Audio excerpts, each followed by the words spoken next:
রাসূল ডাক দিয়ে বলবেন, উম্মত রে,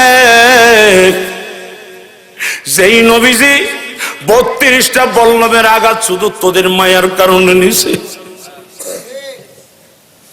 তাইফের প্রান্তরে আমার নবীকে বেঈমান কাফেররা এমন ভাবে আঘাত করেছে, যে আঘাতের কারণে নবীজি বেহুশ হয়ে পড়ে গেছে। নবীজির পালক পুত্র যায়েদ বলে, আল্লাহর নবীকে আমি জড়াইয়া ধরলাম। নবী ডাক দিয়ে বলে, যায়েদ জোরে চাপ দিস না, আমি নবী হাতের মধ্যে আঘাত লাগি।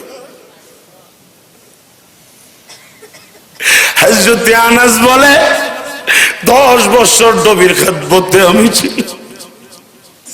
নবীর শরীর মুবারক থেকে এত পরিমাণে রক্ত গেছে,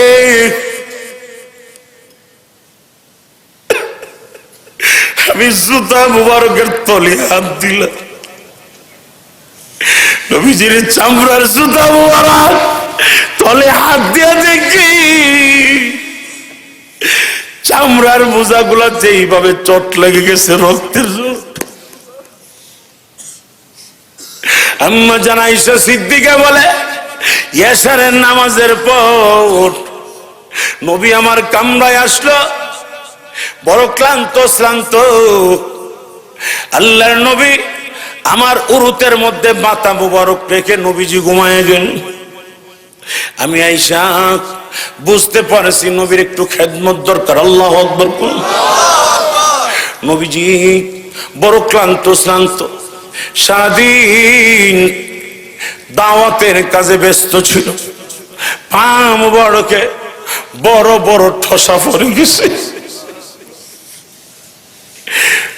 চামড়া মুবারক ফেটে গেছে। এ মুসলমান, আম্মা জান আয়েশা সিদ্দিকা বলে, নবীজির হাতে পায়ে জৈতুনের তেল আমি গরম করে হাত মুবারকে পা মুবারকে আমি মেসেজ করতেছি। হাতে পা মেসেজ শেষ হওয়ার পর পিঠের জামাটা হাত দিলাম উঠানোর জন্য, পিঠের জামাটা উঠায় তাকায় দেখি ইঁদুরের গর্তের মতন বড় বড় গর্ত হয়ে আছে। আম্মা জান আয়েশা সিদ্দিকা কালো কালো বসন্তের ফোঁটার মতো, আরে বসন্তের ফোঁটার মতো নবীজির পিঠ মুবারকের মধ্যে কালো কালো দাগ পড়েছে।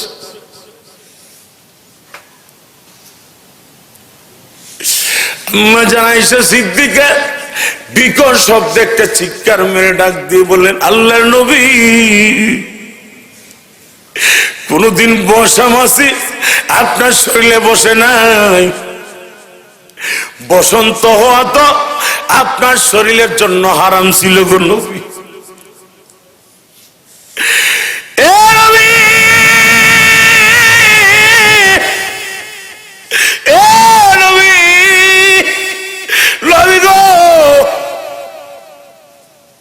কালো কালো দাগ পড়ে আছে, ইঁদুরের গর্তের মতন বড় বড় গর্ত হয়ে আছে। এইগুলি কিসের গর্ত? আল্লাহ নবী মাথা মুবারক উঠায়া চোখ থেকে পানি গড় গড় করে সারা শুরু করল। ডাকতে বলে, আয়েশা, আরে পুরান কথাগুলি স্মরণ করায়া আমি নবীর কলিজার মধ্যে আঘাত দিস না। ওগো নবী, কেন এত কষ্ট লাগে বলেন না গো নবী। নবী ডাকতে বলে, আয়েশা রে, আমার দুধ মা হালিমা তো সাদিয়ারে দেখার জন্য আমি বিশ্ব নবী দায়িত্ব বৃদ্ধ মা হালিমারে দেখার জন্য আমি তায়েফে গেছি। আবু জেহেল, উতবা, শাইবা, মুগিরারা, মক্কার লিডাররা আমার পিছু ধরেছে। পাহাড়ের তলদেশ থেকে অশৃঙ্খল যুবকদেরকে আমার পিছনে লেলাই দিছে আর বলে দিয়েছে, হে অশৃঙ্খল যুবকরা, এই যে যুবকটারে দেখো, সে হলো পাগল, মাজনুন, সে পাগল। আরে এই পাগলটারে যে বেশি পাথর মারব তারে পুরস্কৃত করব।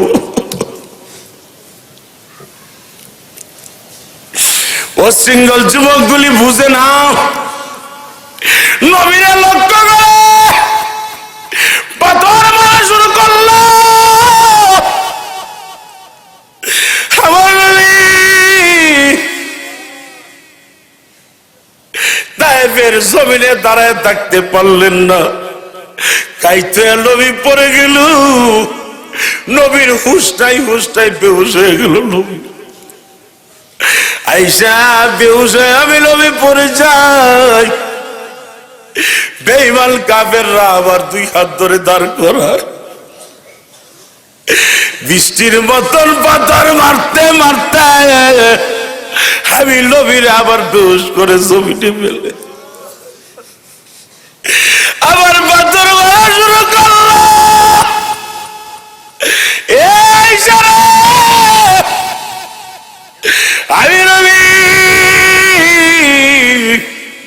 যুবকদেরকে ডাক দে, বলি যুবকেরা, আমি কি অপরাধ করছি? আমার তো মা নাই, বাবা নাই, আমার আম্মা নাই, আমার আম্মা নাই, আমার কেন তারা পাথর মানুষ? আমি কি অপরাধ করছি? আমার কেন তারা পাথর মানুষ? আমি নবী জানাবতি কারো ক্ষতি করি নাই, কারো নষ্ট করি নাই। আইসা রে, এই বেঈমানগুলি ডাকতে বলে, মুহাম্মদ, আমরা পাথর মারতে চাই না। এই লিডাররা আমাদেরকে পুরস্কার দিবে পাথর মারলে। আইসা রে, একজন আইসা রে, আইসা,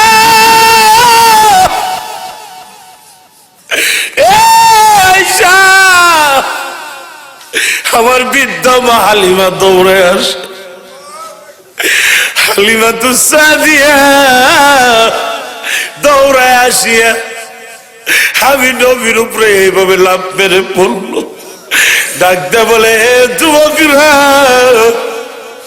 যত পাথর মারবি আমি হালিমার গায়ে মার, এতে মোহাম্মদ রে পাথর মারিস।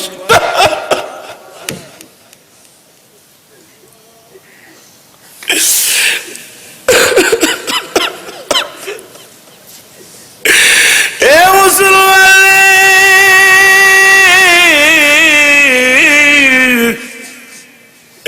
আল্লাহর নবী হায়াতুল নবী জিন্দা নবীরা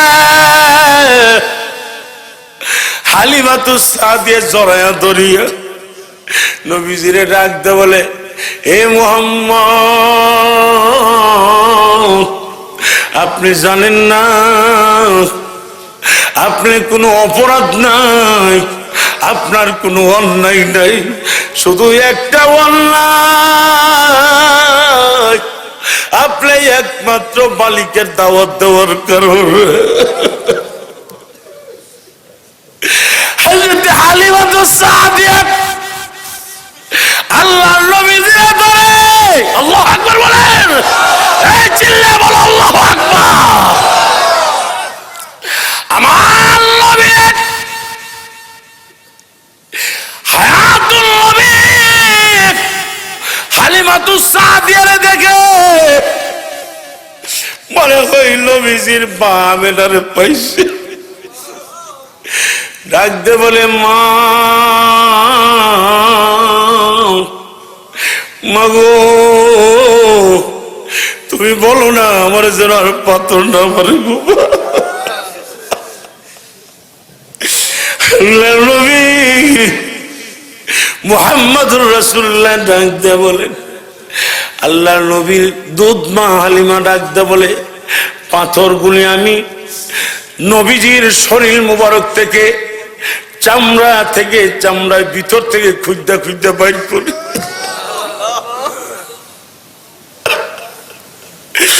ভিতর থেকে পাথরগুলি বাইর করি রক্তে চপচপ করে পাথরের ভিতরে এই পাথরগুলি যেন চিৎকার মেরে মেরে কান্দে এই পাথরগুলি আওয়াজ দেয় আরে আমরা কত হতভাগা আমাদেরকে দিয়ে নবীরে আঘাত করছে আমাদেরকে দিয়ে আঘাত করছে এ মুসলমান আম্মা জান আয়েশা সিদ্দিকার ডাক দেন আয়েশা এগুলি বসন্তের দাগ না এইগুলি তায়েফের পাথরের আঘাত আয়েশা রে এই যে দেখতেছো ইঁদুরের গর্তের মতন এই দিলটারে নরম করেন নবীর দিকে একটু মনটারে রুজু করেন চোখে একটু পানি আনার চেষ্টা করুন রাত্র গভীর এবার এক পুরা কান্নার চোখের পানি মালিকের দরবারে জাহান্নামের আগুন হাজার হাজার বৎসরের পুরাতন জাহান্নামের আগুন এক ফুটা কান্নার চোখের পানির বিনিময়ে আল্লাহ নাজাত করে দিবে দিলটারে নরম করে বাবা জীবনে বহু আসুনছ রাত্র বহু কাটাইছো এক টঙ্গী গাজীপুরের এরশাদ নগরের ভাইরা আমি তোমাদের পায়ে ধরে বলবো এ যুবক দেশ না তোর দুইটা ভাগে আমি তোর পায়ে ধরে বলি ভাই কেন তোর চোখে পানি আসে না রে ভাই নবী যদি আমাদের জন্য এত কষ্ট করতে পারে রে ভাই যেই নবীর মা নাই যেই নবীর আব্বা দুনিয়াতে না এ মুসলমান রে যেই নবী এখনো মদিনার মধ্যে কান্দে উম্মতি বলে এবার দিলটারে নরম করে চোখে পানি আনার চেষ্টা করো যার চোখে পানি আসে না দেখো কান্দুন্না ব্যক্তির দিকে তাকায়া দেখো দেখো রাসূল বলেছেন আল্লাহ কোরআনে বলেন ফালিয়াদহাকু কালিলা ওয়া লিয়াবকু কাসীরা আল্লাহ কইছে যে বেশি কাঁদবে সে আমার দোস্ত আল্লাহু আকবার বলেন আর জোরে করে আল্লাহু আকবার আর চিল্লা বলেন আল্লাহু আকবার আল্লাহ বলেন যার চোখ দিয়ে পানি আসে কান্দুন্না ব্যক্তিকে আমি আল্লাহ জাহান্নামের আগুনে জ্বালাবো না না না না না না না না জাহান্নামের আগুন যত বড় শক্তিশালী হোক না কেন কান্দুন্না ব্যক্তির সামনে ধরলে অটোমেটিকলি জাহান্নামের আগুন নিভে যাবে আল্লাহু আকবার বলেন আরো চিল্লে এখন আল্লাহু আকবার আরো চিল্লে এখন আল্লাহু আকবার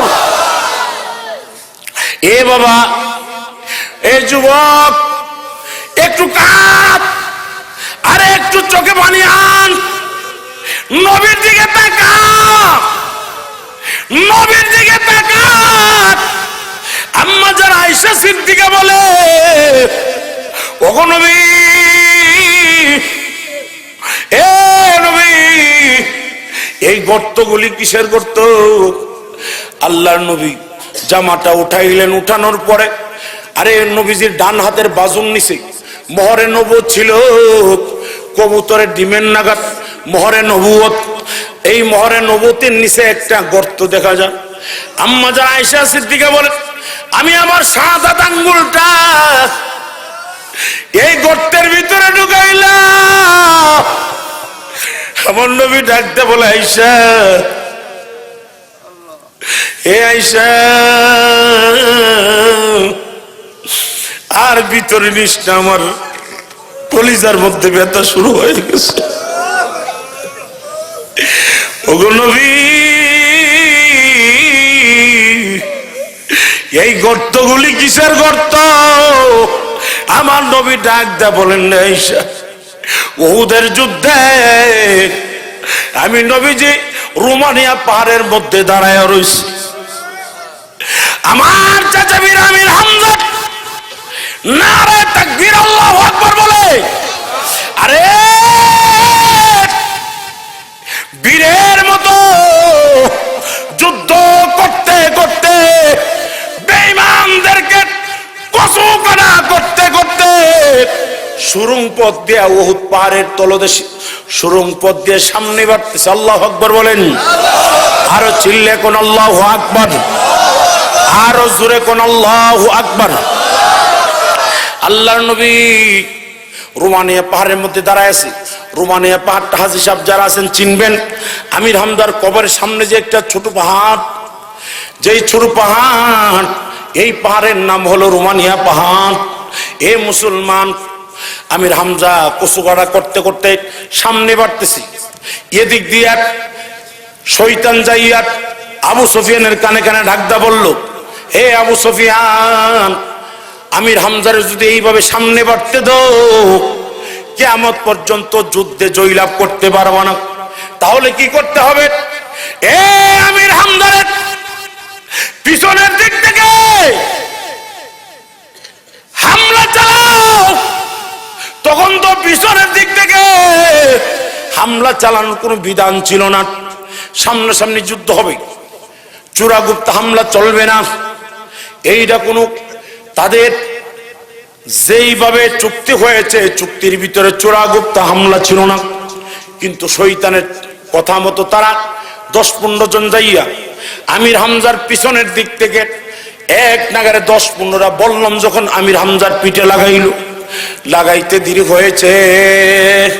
আল্লাহ নবী শাহাদাত আঙ্গুলটা উঠাইয়া চাচার দিকে বলতেছেন, চাচা, এ চাচা, আল্লাহ তোমার সঙ্গে আছে, সামনে বাড়ো, আমি নবী তোমার জন্য দোয়া করতেছি গো চাচা। নবীজি শাহাদাত আঙ্গুলটা উঠাই রাখছে। আল্লাহু আকবার কোন। এ মুসলমান, গভীর মনোযোগ। আমির হামজার পিছনের দিক থেকে বল্লমের আঘাতগুলো যখন লাগাই দিল, লাগানোর পরে আমির হামজা দাঁড়ায় থাকতে পারলেন না, জমিনে কাইত হয়ে পড়ে গেল। বেঈমানরা যাইয়া 4-5 জন মিলে একজনে ডান হাতের মধ্যে আঘাত করছে। আমির হামজার জান্ডারা বাম হাতে নিছে। আল্লাহু আকবার কোন।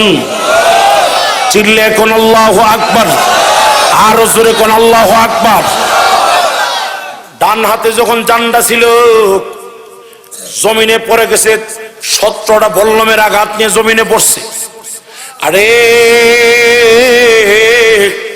জমিনে পড়ার পরও ডান হাতের জান্ডা ছাড়ে নাই। ডান হাতটা কেটে কয়েকটা টুকরা করে ফেলছে, বাম হাতে জান্ডা ধরছে। বাম হাতে যখন আঘাত করতে দেরি হয়েছে, ডান পায়ের উরুদ দিয়ে জান্ডারা এইভাবে ধরছে। নবীর আমানত, নবী আমির হামজার হাতে জান্ডা আমানত দিছে। জান্ডার দিকে তাকায় বলে, এ জান্ডা, আমি কিন্তু তোরে নেই না, আমি কিন্তু নেই নাই, আমারে আমার নবী আমানত দিছে।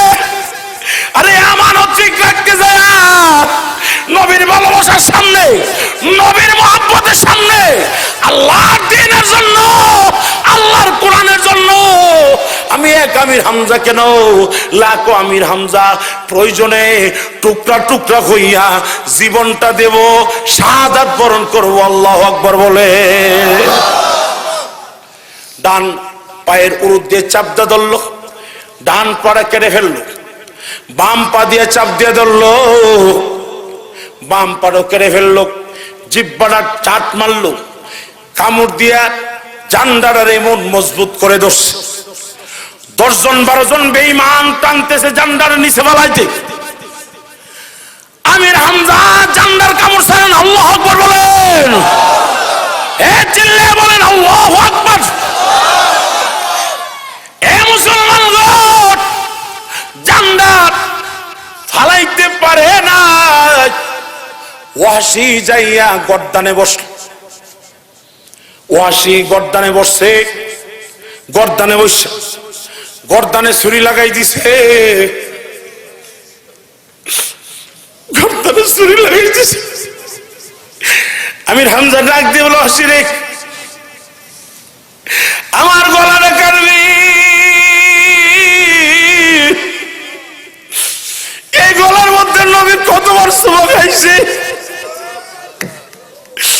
এই গলার মধ্যে নবীর ঠোঁট মোবারক গুলা লাগছে। নবীরে কত কুলে লইছি, কান্দ লইছি, নবীরে কষ্ট দেই নাই। নবীর ঠোঁট দিয়া আমার এই গলায়, আমার গালে, আমার গালে ঠোঁটের মধ্যে নবী চুমা খাইছে। ওয়াসিরে,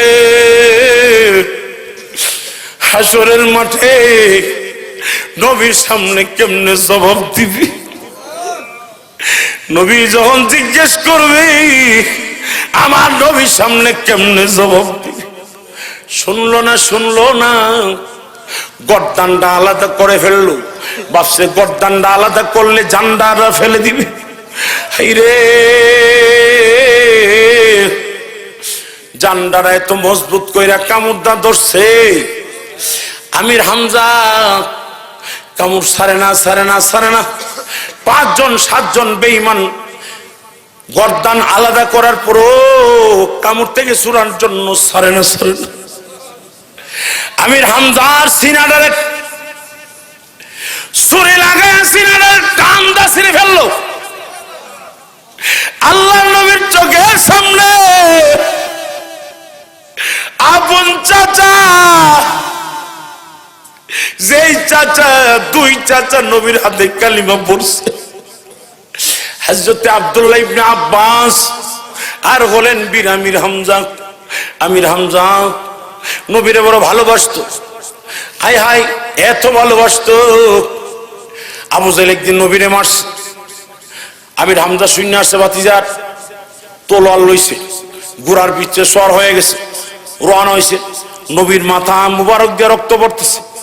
নবী গো, চাচা কই রওনা হইছেন? আমার ভাতিজার বদলা না নিয়ে আমি ঘরে ফিরবো না। তখন কিন্তু আমির হামজা মুসলমান হইল। আমির হামজার স্ত্রী ডাক দিয়ে বলে, স্বামী, আজকে তোমার যদি একটা সন্তান থাকতো, তোমার ছেলেরে যদি মারতাও, তুমি কি ঘরে বসে থাকতে গো স্বামী? এ স্বামী, স্বামী গো, যদি তুমি আজকে নবী মুহাম্মদের বদলাটা যদি না নিয়ে তুমি আমার ঘরে আসো, খোদার কসম আমি তোমার সংসার করব না, করব না। কত বড় স্বামীরে কত বড় ওসিয়ত করে ফেলছে। আল্লাহর নবীজিকে, চাচা কই রওনা হইছেন? আমার ভাতিজার বদলা নেওয়ার জন্য। চাচা, এর চাইতে যদি আমি আরেকটা কাজ করলে বেশি খুশি হই। আল্লাহু আকবার জোরে কোন, এই চিল্লে কোন আল্লাহু আকবার, আরো জোরে কোন আল্লাহু আকবার। কষ্ট হইতেছে? শেষ করে দেব? চাচা, আরেকটা কাজ করলে যদি বেশি খুশি হন। কি ভাতিজা, তুমি যা কইবে হন তাই করবো। আল্লাহু আকবার। চাচা, আমার আল্লাহ নবী বানাইছে, আমারে নবী বানাইছে বদলা নেওয়ার জন্য বানাই নাই, পাল্টা আঘাত করার জন্য আমার নবী বানাই নাই। এ চাচা, আপনি যদি এখন আমার হাতে কালিমা পড়ে মুসলমান হয়ে যান, আবু জেহেল যে মারছে এর চাইতে 1000 গুণ বেশি আমি খুশি হব। আল্লাহু আকবার। আমির হামজা উটের পিঠ থেকে লাফ নাইমা, ভাতিজা কি করতে হবে? চাচা গোসল করেন। গোসল করল, নবীর হাতে কালিমা পড়ে মুসলমান হয়ে গেলেন। আল্লাহু আকবার বলেন। এরপর থেকে নিয়ে আল্লাহর নবীরে বড় ভালোবাসে, বড় মহব্বত করেন। নবীজির হাতে কালিমা পড়ে বিবিরে ডাক দিয়ে বলেন, বিবিরে আমি তো মুসলমান হয়ে গেছি, আমার ভাতিজার ধর্ম আমি গ্রহণ করে ফেলছি, আল্লাহর কোরআনের ধর্ম, আল্লাহর দ্বীনের ছায়া তলে আমি চলে গেছি, তোর এখতিয়ার, আমি জোর করব না। ও স্বামী, তুমি জানো না, গত রাত্রে আল্লাহর নবী আমি স্বপ্নে দেখি, আরে আমি একটা বাগানের মধ্যে ঢুকলাম, ঢুকার পর সুন্দর একটা মানুষ আমার ডাকতেছে, আয় আয় আয়, এদিকে আয়। আমি কাছে গেলাম, গিয়ে দেখি আমাদের ভাতিজা মুহাম্মদের সুন্দর করে আসন করে বসা। এদের মধ্যে থেকে একজন বলতেছেন, উনারে চিনো? কোন চিনো তো? উনি আমাদের ভাতিজা। যদিও তোমাদের ভাতিজা, উনি কিন্তু আল্লাহর নবী। আল্লাহু আকবার বলেন। এ স্বামী, স্বামী গো, এই কথা বলার পরে আমি দেরি করলাম না, নবীর হাতে কালিমা পড়ে মুসলমান হয়ে গেছে। ভাবছিলাম এই গোপন কথা তোমার কাছে আমি আরো পরে বলবো, পরে বলবো, পরে বলবো। আজকে দেখতে পাইছি স্বামী, আমরা দুইজনটা বালিকে কবুল করছি। এই চাচার কলিজারা বের করছে,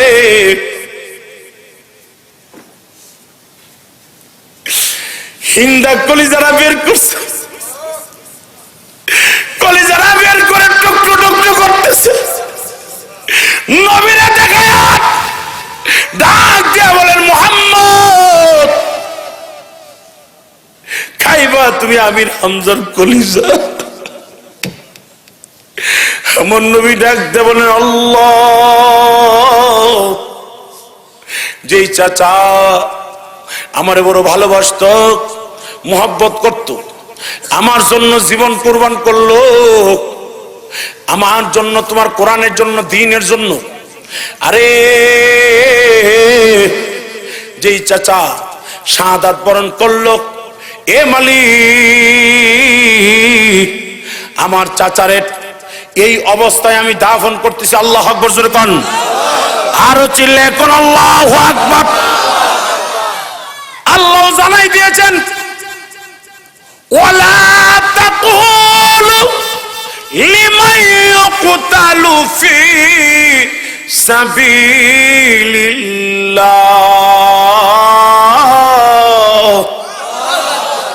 বাল আহইয়াউ ওয়ালাকিন লা তাশউরুন।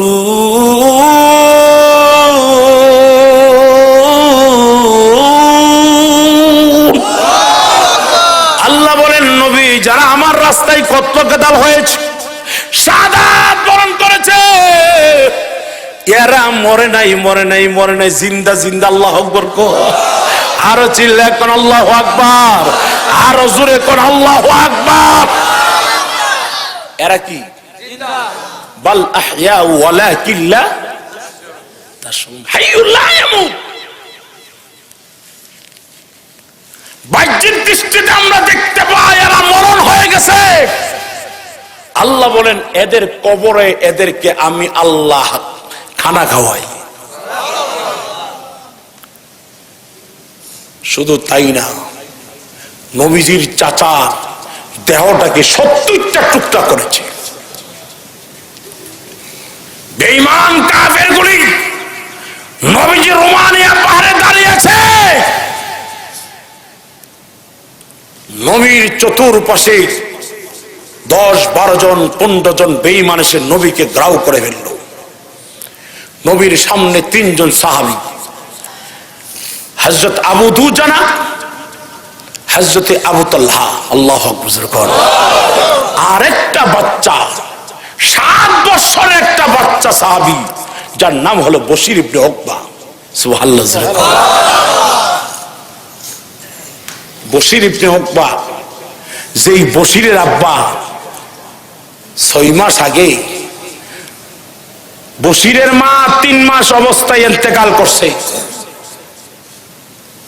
7 বছর বয়সে নবীর যুদ্ধে পাঠাইছেন বশিরের বাবারে, যুদ্ধে শাহাদাত বরণ করছে। এই সংক্ষেপ করে দিচ্ছি, শেষ করে দিতেছি, আপনাদের কষ্ট হইতেছে, গোছায় নিয়ে আসতেছি। রব্বুল আলামিনের উপরে সাহাবায়ে কেরাম যে কতটুকু আস্থা বিশ্বাস রাখছে, বিশ্বনবী সাহাবায়ে কেরামের সামনে আল্লাহর দ্বীনকে পুঙ্খানুপুঙ্খানুভাবে পৌঁছাইতে যায় নিজের রক্তের টনক নড়েছে, এরপরও দাওয়াত বন্ধ করেনি। কতক্ষণ ঠিক নাও। আর আমরা আলেম যারা, ইমাম যারা, আমাদেরকে যদি সভাপতি সাহেব আলে একটু রাগ করে কথা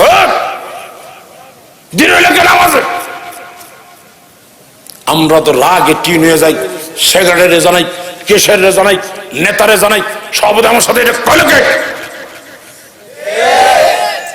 জানাই, কিন্তু রসুলকে পাথর মারছে, নবীকে আঘাত করতে করতে রক্ত জড়াইছে, বেহুশ করে ফেলেছে।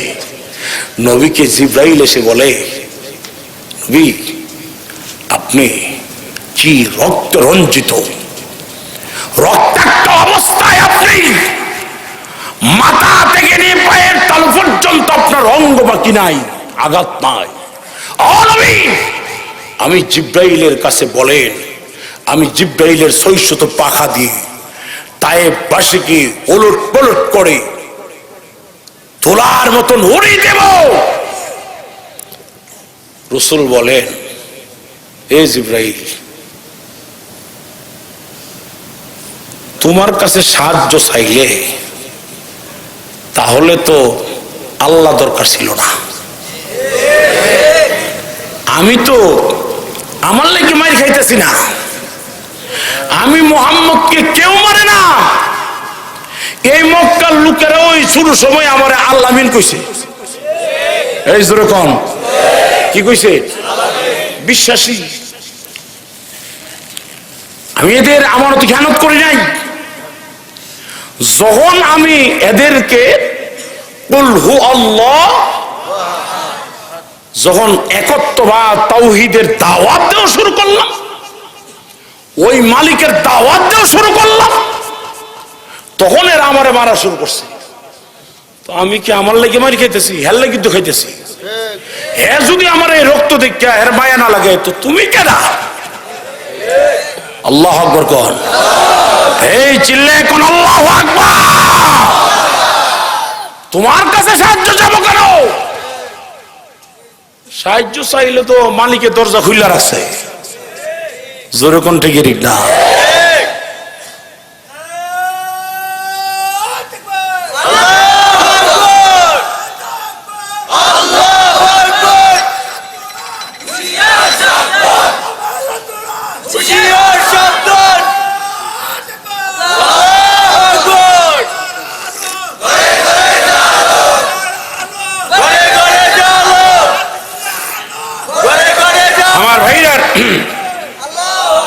আমার ভাইরা, আপনাদের কষ্ট হচ্ছে না?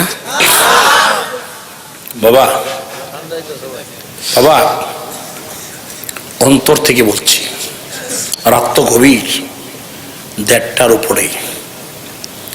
আল্লাহ বলেন, হাল মিন সাইলিন আলা আমি মুস্তাগফিরিন আলা কাযা হাত্তা মাতলাইল ফাজর। আল্লাহকে রাত্র যত গভীর হয়ে যা, দুনিয়ার অফিস আদালতের দরজা খুলে, সংসদ কেমন খোলা, হাইকোর্ট খোলা, সুপ্রিম কোর্ট, জজ কোর্ট, আমাদের থানার যে কোর্ট, ইউনিয়ন কোর্ট, কিছুই খোলা নাই। দুনিয়ার সব বন্ধ। এখানে আমরা সীমিত কিছু মানুষ বসে রাসূলের মহব্বতে, কোরআনের মায়া, ইসলামের মায়া বসে আছি। মালিক কি করে জানেন? মালিক কি বলে?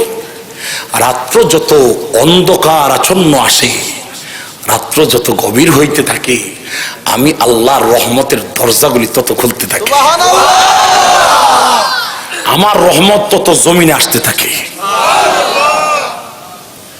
আমার রহমত তত জমিনে আসে। আল্লাহ কো শুধু তাই না, বন্দার হাত আমি আল্লাহর হাত হয়ে যা। যেই বন্দা বয়া সুবহানাল্লাহ কো, আলহামদুলিল্লাহ কো, আল্লাহু আকবার কো, সেজদা যা কোরআন তেলাওয়াত করে, আমার সেজদার মধ্যে গিয়া কো সুবহান রাব্বিয়াল আলা, সুবহান রাব্বিয়াল আযীম, যখন বন্দা বলে, আল্লাহ কো বন্দার হাত আমার হাত, বন্দার চেহারা আমার চেহারা এক হয়ে যায়। আল্লাহু আকবার। হাই হাই হাই হাই, চিন্তা করি আমরা। আল্লাহ কি বলেন? হালমিন সাইলিন, এ ভিক্ষুকরা চা, হালমিন সাইলিন। আল্লাহ আমরা যে ভিক্ষুকরা, আল্লাহর কাছে তো আমরা ভিক্ষুক। এই কথা কন না, ধনীরা উপরে বসে সবাই কি কার কাছে? আল্লাহর কাছে। জোরে কোন কার কাছে? ভিক্ষা চাইলে কার কাছে? আল্লাহর কাছে। দুনিয়ার কারো কাছে চাবো না, না খায় মরে যাব। কারো কাছে ভিক্ষা চাবো? কার কাছে চাবো? আরো চিল্লে এখন কার কাছে? ও মুসলমান, হাল মিন সাইলিন আলা মিন মুস্তাগফিরিন, তুই মাফ চা, ইগফির, মাফ করে দেবো। আলা কাযা আলা কাযা হাত্তা মাতলাইল ফজর, আল্লাহ কো এইভাবে ফজর পর্যন্ত আমি ডাকতে থাকি, এই গুনাহগাররা, এই যার ছেলে নাই ওঠ, ডাক দে আমি আল্লাহ রে, এই যার মেয়ে নাই ওঠ, ডাক দে আমারে, এই যার ঋণ অবস্থা পড়ে রয়েছে ওঠ, ডাক দে আমারে, এই কেন অভাবে আছো ডাক দে আমারে, এই কোন যুবক তুই এমবিবিএস এফআরসিএস করছস, চাকরি হচ্ছে না, মাস্টার্স কমপ্লিট করছস, চাকরি হচ্ছে না, তুই ঘুমাইস না, ডাক দে আমারে, আমি দিয়ে দেব। বাবার কাছে কেন যাও? বাবার কি দেওয়ার আছে ক্ষমতা? আসমান সাক্ষী, জমিন সাক্ষী, ওয়াল্লাহি বিল্লাহি তাল্লাহি, আল্লাহর কসম খেয়ে বলি, আল্লাহর কসম খেয়ে বলি, আল্লাহর কসম খেয়ে বলি, কোরআনের বাহিরে আল্লাহ ব্যতীত দুনিয়ার কারো কাছে কোন ব্যক্তি যদি একটা সরিষা পরিমাণ জিনিস আশা করে, কারো কোনো ক্ষমতা নাই। কথা বলেন ঠিক না? খাজা মঈনুদ্দিন চিশতি আসর নামাজ পড়তো, মসজিদে ঢুকছে, আল্লাহু আকবার, নামাজ পড়ছে। এক ভিক্ষুক বহুদিন যাবৎ অপেক্ষা আছে, বাসারে যদি পাইতাম, মনটা বলে কইতাম, আর আমার কিছু দিব, দিলে আর জীবনে ভিক্ষা করবো না। বাড়ি থেকে আসতে ওনার জুতার ফিতা ছিঁড়ে গেছে না, এখন আসর নামাজ পড়ে হাত, আল্লাহ আমি বাসা থেকে আসার সময় পায়ের স্যান্ডেলটা ছিঁড়ে গেছে, ও আল্লাহ তোমার কাছে হাত তুলছি, এইটার সমস্যার সমাধান তুমি দিয়ে দাও না। খাজা মঈনুদ্দিন চিশতি বাংলাদেশের 49টা রাষ্ট্রের যিনি প্রধান, আল্লাহ বুজুর্গ, এত বড় মহান বাদশাহ, একটা স্যান্ডেলের কার কাছে চা? ভিক্ষুক কো আমি কি আসল জাগাইছি না নকল জাগাইছি? এটা তো বাদশাহ, আমি কার কাছে আইলাম? যার কাছে চামো আমি কিছু, এখন চাই দিয়ে হের জুতার ফিতার বলে হের টাকা নাই যার কাছে, আমার কি দিব? আরে যার ফুটা ফিতা সিলানের টাকা যার কাছে নাই হে আমার কি দিব? মন চাইতেছে সারাদিন ভিক্ষা করে যা পয়সা দিয়া যায় জুতা ছিলা, ওই ভিক্ষুক রওনা হয়ে চলে যাচ্ছে। খাজা মঈনুদ্দিন চিশতি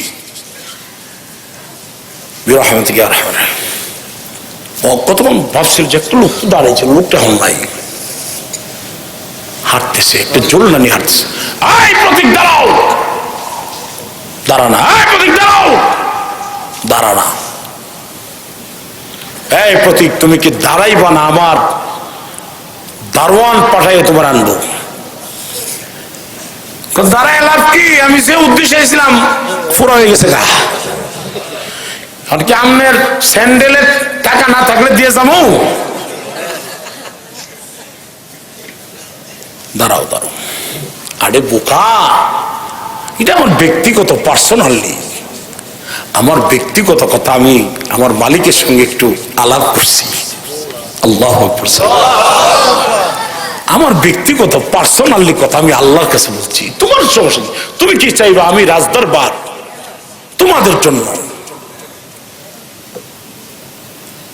হ্যাঁ বাদশা, বাদশা গো, এই রাজপ্রাসাদের মালিক হয়ে, শাসক হয়ে যদি বিলিয়ন বিলিয়ন কোটি কোটি টাকার উপরে ঘুমায়া একটা স্যান্ডেল ছিঁড়া সমস্যার সমাধান যদি ওই মালিকের কাছে চাইতে পারো, তাহলে আমি কেন আমার পেটের সমস্যা সমাধানের জন্য ওই মালিকের কাছে চাইতে পারবো না? এ বর্ষা, অন্ধ চক্ষু ছিলাম, এইটা আমার খুলে গেছে। বাদশা রে, এখন আমি আর ভিক্ষা করব না, ভিক্ষা করব না। কেন? না না না, আমার মালিক ভিক্ষুককে পছন্দ করে না।